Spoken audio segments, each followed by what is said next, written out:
Welcome everyone to Ring the Bell. This is DS. And the Sriracha Muchacha, Paloma Star. This review. So much. So many things that happened. I mean, we could totally go an hour, but hopefully it won't go an hour. It's like a very emotional week for me. I'm just like, Trish's last match. Oh. I kind of like broke down during live streaming, by the way. That is adorable. I like fought with Lola. I was like, let's get into TakeOver. Io Shirai versus Candice LeRae. Oh my god.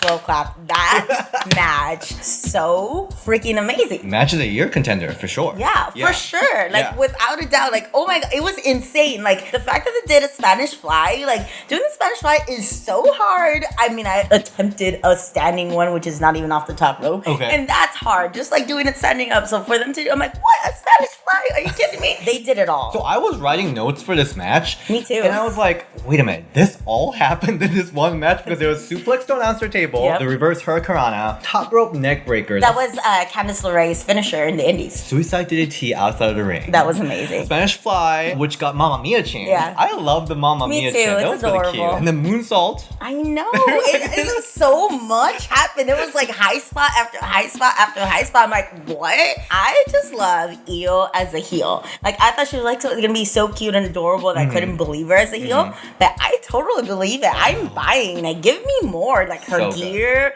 her music, her expressions. The only thing I think it's still kind of cute is that her heel expression looks like she's concerned. She just looks very concerned. She doesn't look mad. Just concerned. And I think it's kind of cute. But she's working it. It was amazing. She has that look. She's like, I'm going to you up. Yeah. It's really scary. Everything was awesome. The entrance, that light. Her new costume kind of looked like Becky Lynch. A little bit. I can see that. I think it all just really works. So she's nailing that character development, which was a lot of people's problem with Io. People knew that she can wrestle, but they weren't really sure of her character. This is a grudge match. Not too much storyline building, but they just killed it. Knocked it out of the park. So good. And Candice LeRae is really, really good at taking those big bumps and giving those big bumps. So like I said, I'm so glad she finally got to showcase what she can do as opposed to being Mrs. Johnny Wrestling. Probably the best match in NXT. I mean, I know it kind of rivals that main event, but that was a really, really good match. Where do you think they're going to go after this? That's a very good question because can you top that? Maybe you could top that. I don't know. Well, Candice lost in her first NXT TakeOver outing, which is kind of sad,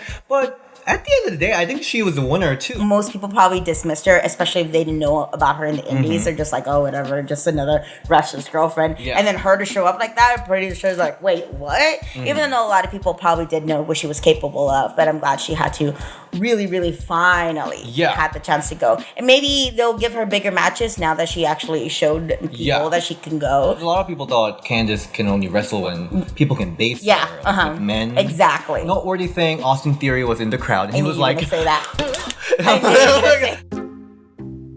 I don't know what that thing is that he was doing, but I like it. I would do it together with him. NXT Women's Championship match between Mia Yim versus Shayna Baszler. What did you think? I like the entrance. Yeah. The entrance was really badass. Cool. She came in with kind of a Wu-Tang Clan with all these other, baddies, and she was like, oh, and I love Mia Yim. She's half Korean, so I half love her. No, I really like her. This match, I wasn't sure why it wasn't working. It took a little bit to get going. I think my favorite part of this match was the last 3 minutes of it because I think the beginning of it, they couldn't get into the groove. They couldn't really find their timing. I don't know what it was, but the last 3 minutes was great. So Mia Yim came in as I'm a badass too character. Yeah. So she was doing all these almost heel moves, hand in the stair spot. Oh yeah, totally. Which was really cool. It was cool. It was creative. Those are really cool spots. Yep. I like that Mia loves working with hands. Yeah. She has something with the hand. Ty Dillinger has something with the foot. And Mia Yim has something with the hand. There were some really cool spots, but somehow with that badass character melting with Shayna Baszler's badass character, it just seemed like it was conflicting. They two are badasses in their own right, badasses. And I think each character works better when they're playing up against a not badass character. Cutesy, I guess you could say, character. I don't know. It took a while to get going. It wasn't bad by any means, but it just wasn't as good, especially following Io and Candice. Was a little bit hard too. Yeah. But I really like how they're always switching up Shayna's gear too. I didn't even notice that. Yeah. I like that code blue spot. Oh yeah, that was really cool. I think just in general, people weren't really buying into the fact that Mia Yim might win this title. Yeah. Which I think hurt this match overall. This might hurt Mia Yim though. Yeah, I think so too. That was your moment to like go for it and shine, and it was just kind of like, okay, we'll see what happens then. Who do you think will defeat Shayna Baszler? I was actually thinking about that on the way over here. I'm like, so... I think a lot of the Bianca Belair fans were really voicing up after this match. They're like, Bianca was the one all along! I think Bianca could be that one. I think so too. I think there's a really good opportunity with Dakota Kai. Ooh, because she's coming back. Good point. And then she got injured all the way back there. The whole storyline with Shayna, like breaking her arm and her like weird thing that she does and steps on it. So. Yeah, that could be like a really good underdog storyline. And that would be a really good foil to her badass character because Dakota Kai is so cute and bubbly and does like that awesome kick in the corner that she does and team kick. That's a good one. Yeah. I like that. So I hope that happens. Yeah, I really hope that happens. Dakota Kai. Tegan Knox, is that her name now? There are so many talents down there. There's Chelsea Green down there. Reina Gonzalez too. Reina Gonzalez is down there? Yeah, the big old cool tall Texan girl. That would be really interesting match too with Shayna, huh? Totally. But I think she's definitely growing into what she can do. Obviously being a 6-foot girl is kind of like hard,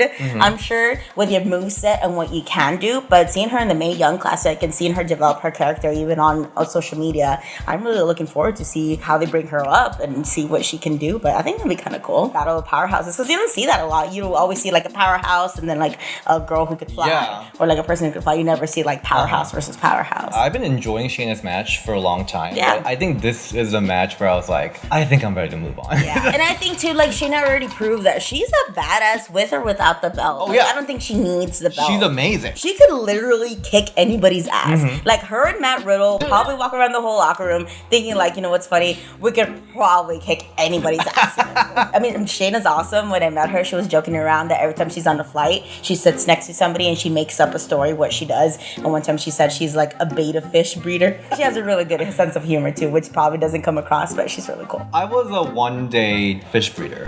Really? Yeah. You really were? Yeah, I stroked male salmon and then it like inseminated on the bucket of egg. Sounds amazing. It was a really great time. I hope it was a great time for the salmon too. Let's move to SummerSlam.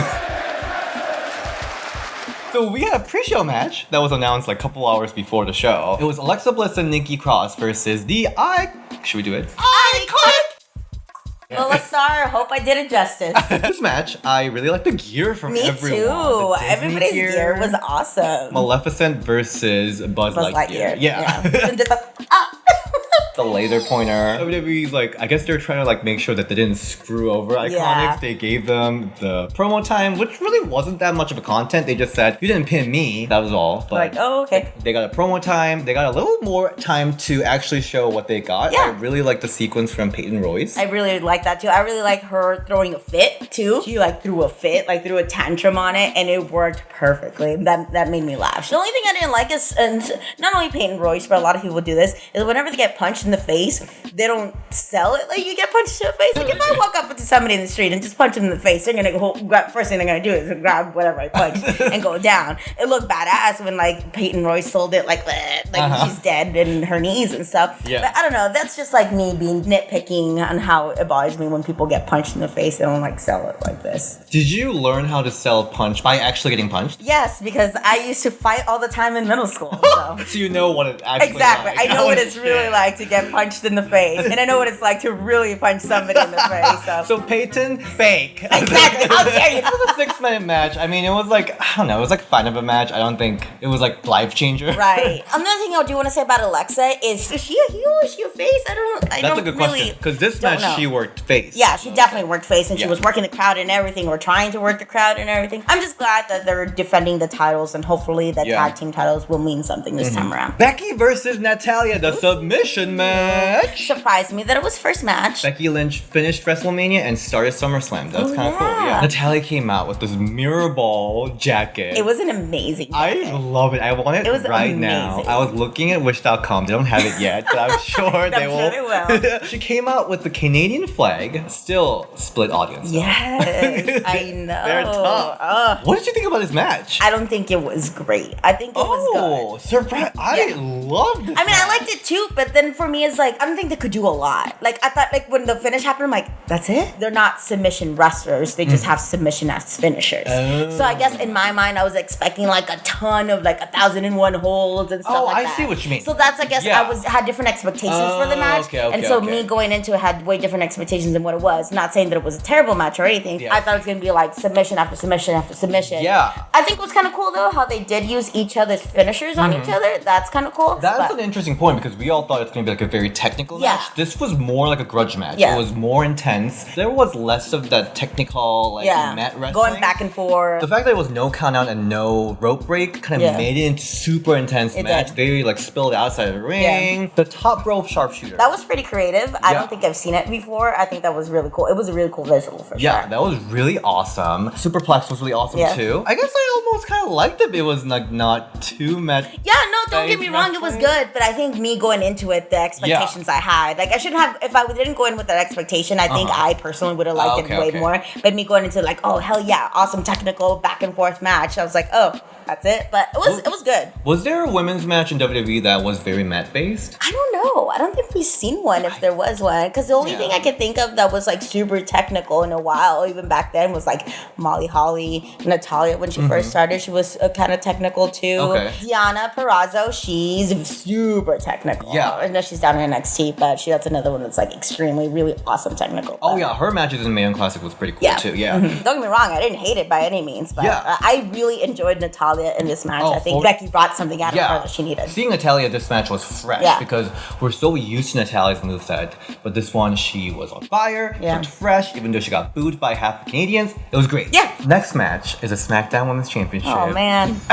Ember Moon versus Bayley. What happened? Sad. Crowd was kind of dead at this point. Yeah, they were. I think they were too invested with the earlier matches, and by the time this got here, they were a little bit dead. The thing for me is that this felt like a SmackDown match, not a pay-per-view match. I think they planned it wrong. I think so too. I don't know why there were too many holds like that. Yeah. It was so TV. The only big spot was the Bayley to belly from the top rope.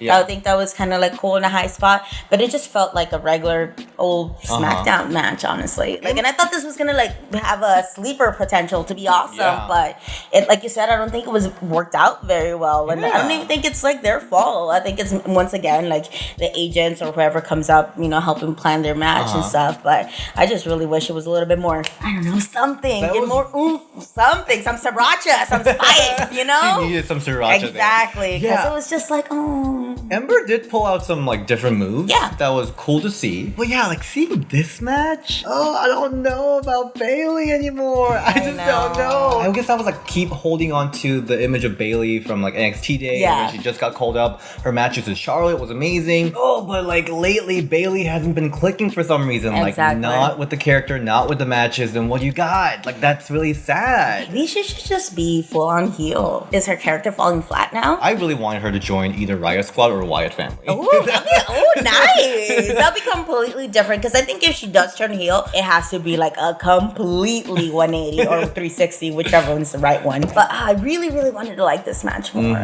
And this is a big blow for Ember Moon. Yeah. Everyone wanted her to be on pay-per-view and had that big match. She kind of blew it. Totally. But I'll wait till we talk about SmackDown. Yeah, because the SmackDown one, that was good. Yeah, totally. Let's talk about Charlotte Flair versus Trish Stratus.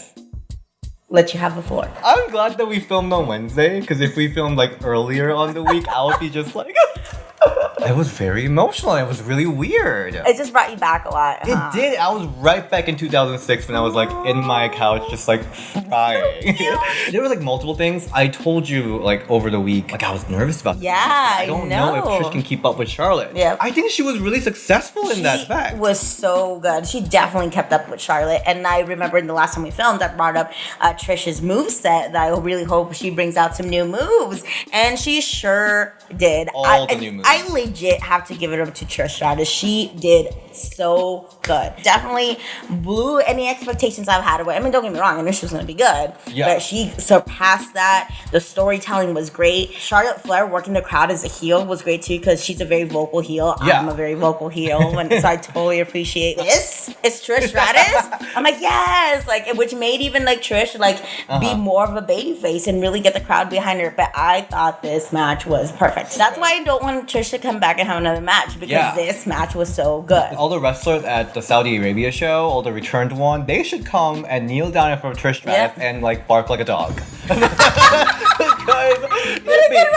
They should be embarrassed. Yes. They should be embarrassed. Yep. This is how a return legend should be. You can tell that she prepared so much for this moment. She took it seriously. She wasn't just like, oh, it's in the paycheck or could collect a paycheck. She took it seriously. You know, she trained. She looked great. I'm super happy about this. And she showed how she evolved. Yeah. Becoming a legend. The one thing I hated, but also kind of bought into, I have to admit, was whenever people on Twitter or social media were saying Trish was awesome in that era, but because she was in that era, like she was mediocre in the ring, had good looks, she has charisma, that's why she was the top of the star. I think this match completely shatters all that doubt. Agreed. Because she showed that she can hang in there with the four horsewomen, deliver a great match. Totally, you're so right. So many people were like, oh, she was good because look at who else she was around. But no, she proved that she could step up with one of the best in the ring, and it doesn't matter what era, she'll be good at it. So and that whole send off at the end when they're saying thank you, Trish, when she did her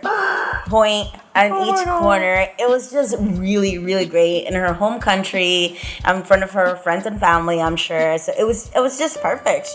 Even the interview afterwards, she was like tearing up, and I'm like, it really was. It was really, really, really, really good. Well, this is just my speculation, but I think she always had some kind of like guilt that she left without rubbing anyone. I mean, she did bring Mickey James into stardom. Even that WrestleMania incident, remember, with John Morrison? When, he was being rude to Trish for like, you're taking people's spot. Yeah. So I think she always had that. So whenever she was in interviews, she talked about like, oh, I want to come back for the right reason, right opponent. And I think this is what she was meaning. Totally. Great passing of torch moment. It really was. What did you think about the fact that they didn't hug? I was completely fine with it, because I feel like a lot of heels in this day and age, like I said, are scared to be heels. And if Charlotte's gonna be a heel, girl, be a heel, you know, be a bitch and stuff. Like, I would have been okay if it was just like the typical and she just like slapped her hand, but I'm completely fine with no hug or no handshake or anything like that. Be a heel, you know, like even if it means you being a bitch. I'm sure they completely hugged, and I'm sure Charlotte was crying in that interview. Well, yeah, when I saw that, I was like,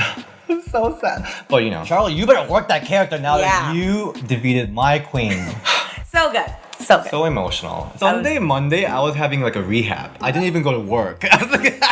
Post SummerSlam rehab day. Honestly, I don't think I had such an emotional journey with wrestling in a while. That's what wrestling's about. Yeah. That's exactly what wrestling is about. Is bringing out emotions and taking you for a ride and letting you forget about the real world for a little bit. So while I was in the whole emotion with Trish Stratus, Raw came up with a little palate cleanser. Because who came back? Sasha Banks. Before we talk about Sasha Banks, let's talk about Natty for a little bit. Let's not forget about her and her emotional mic work. She came out to Toronto and started talking about her dad. Yeah. It's a 1-year anniversary. Yeah. Toronto didn't give a I was like, oh, Natty, I'm sorry, but I felt like uncomfortable for her. I was like, sorry, Natty. Poor Natty. And then she was selling an injury, which is work. And then Sasha Banks came out with thunderous. Oh my god. Thunderous audience reaction. And Michael Cole doing Boston! The commentary was really annoying in this segment. So annoying. Corey Graves was annoying the whole weekend. The wig reveal. I could not believe he did a wig reveal. Oh my god. Like Roxy Andrews style. Boom. When she first came out, I'm like, oh my god. Her weave looks terrible. Why does it look like that? And then she did it, I'm like, gagging. She snatched her own wig. She really did. So good. And then that beating she gave to Becky afterwards. Did you see that? That chair shot to the back.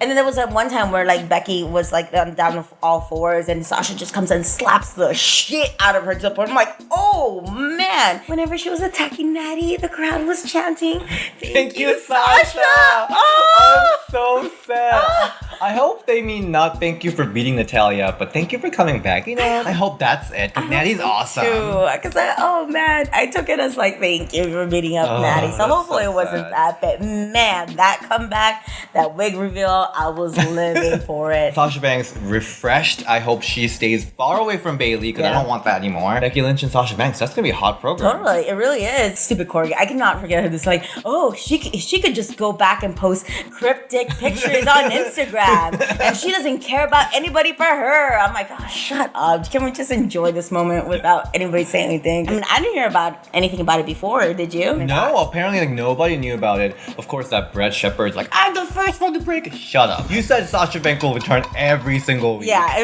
right? Of course he's about to get it right if he said it every time. Yeah. Lots of intensity. I really love the way she did not hold back and just beat the shit out of Becky. So I hope she brings that full-on boss character. And she's so much better as a heel, in my opinion. All the time. Like, she was so good as a heel. I was annoyed at WWE for not letting her do heel. Yeah. As a face, I don't think she made much sense at all. Totally. Especially, like, as the boss character. Like, I feel like that's a very heel-ish, hateable character. Yeah. So, I feel like that she should have been, like, a heel the whole time. I think this feud is probably going to go for a while. I also love that Becky's orange hair, like, really contrasted. Yeah, with the blue. Love it. The tag team championship happened. It was Kabuki Warriors without Paige going against, I'll just call them Twisted Bliss. As much as I love Paige, I really like the visual of seeing the team without Paige. I think Paige would be a good manager, but I just think she was so random that she was with them. Yeah. Like, I really do think that Paige would be a great mouthpiece, a great manager for anybody else. But, like, it's okay. The Kabuki Warriors don't need her. No hate for Paige. Apparently, Paige has been really pushing and helping out Asuka on stage. So maybe that's the reason, but just on screen, it just didn't really It didn't make sense, and they're fine. The Kabuki Warriors are good. Like, it's not like they necessarily need a manager. Sometimes some tag teams or some wrestlers do. I think they're fine with that one. So maybe she could come, when she comes back, maybe she could be somebody else's manager, because I think she'll be a pretty good role at that. But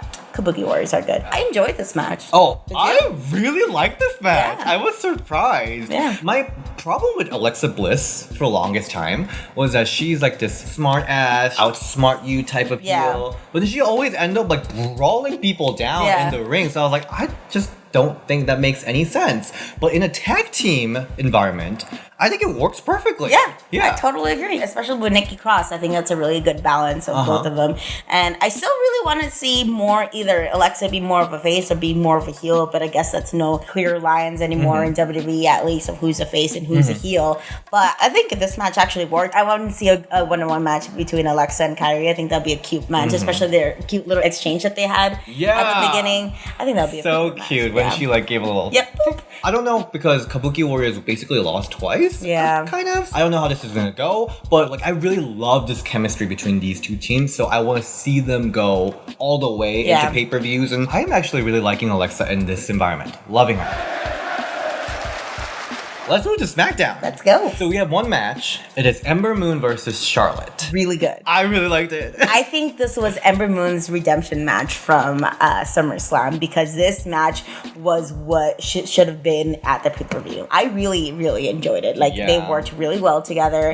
Ember had some really good, like, stiff shots there, and Charlotte sold perfectly for her. I really, really liked it. After this match, Ember looked almost like around Charlotte's level. Like, it was pretty awesome. It was like very 50-50 match. Ember showed a lot of different moves. Timing was awesome. I still am not sure why that SummerSlam match was booked that way. Both of them are basically faces per se, so it's kind of harder to work a face versus face match. But Charlotte and Ember were really, really good. And they gave them a lot of time too. I really enjoyed that they gave them a long time. I mean, granted, I felt like there was a huge commercial break between the match. Jesus, commercials are taking forever. You know, like I wanted to come back full screen. But it was good. I really liked how Charlotte was working a body part. I think that's definitely something that's not done a lot, especially in women's wrestling. But I really enjoyed it. Charlotte, like, statistically gets over-pushed. She's in more pay-per-views and she gets better feuds, championship. Well, seeing these kind of match of her just delivering great match with everyone. Yeah, you could see why. Like, I get it. A lot of people do say, like, oh, it's always Charlotte or another opportunity for Charlotte. But can you really say that whenever she's delivering matches over and over again? Yeah. Don't want her to get stale, but she's doing great. But I'm so glad for Ember Moon. I think this was a redemption. I'm really glad she was able to be like, look, people, I could actually go. I'm a good wrestler. So, and she has a really beautiful head scissors. I just don't want Ember's push to be dropped. I feel like they're pushing Charlotte versus Bayley again, which I don't want to see. Oh, Ember is sticking. I mean, maybe triple threat. Yeah, that could be cool. That would be cool. Yeah.